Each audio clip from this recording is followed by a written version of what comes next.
Yes, that's right. It's the national anthem, Grip It and Rip It Hour with your host, Deadlift Dad. I want to talk about why coffee is such an essential part of being a soldier and why coffee has even been found in the battlefield.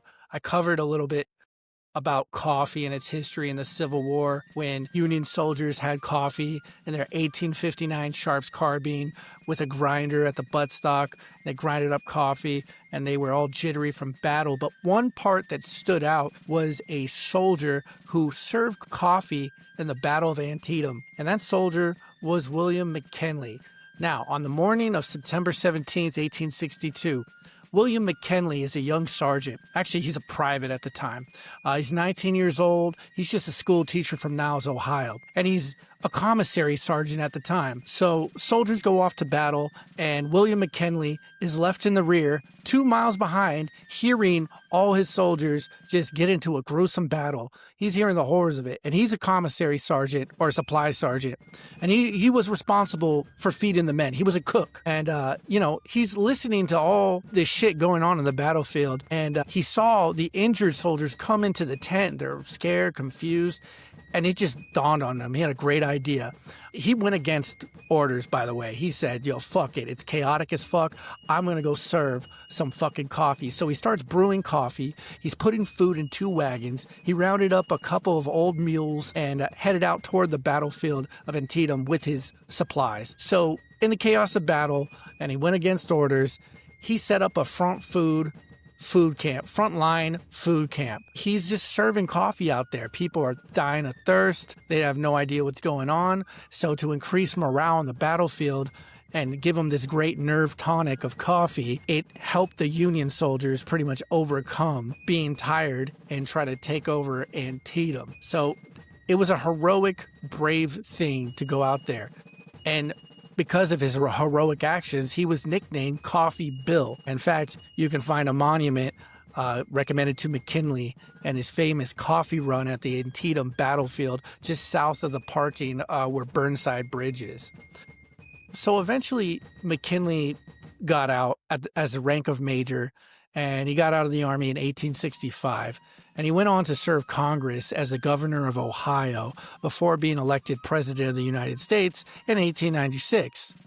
Now, it's no surprise that when he was running for office, critics or the opposing political party said, yeah, this guy served in the Civil War, but he was just a supply cook. Yeah, he was just a coffee bill. But guess what? That backfired. Because that's the most American thing is coffee. So if anything, it helped elect him into the presidency and help him win the presidency. Because why wouldn't I vote for a guy who got me coffee? It's the most American shit ever. But I want to bring that story up about the bravery of William McKinley, Coffee Bill, because he inserted himself into politics, and politics is always dirty.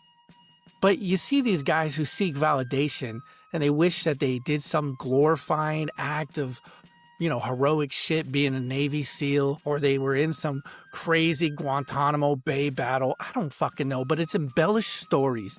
But at the end of the day, if you're serving fucking coffee on a battlefield, that's pretty fucking brave in itself. Mind you, the guy was just a cook.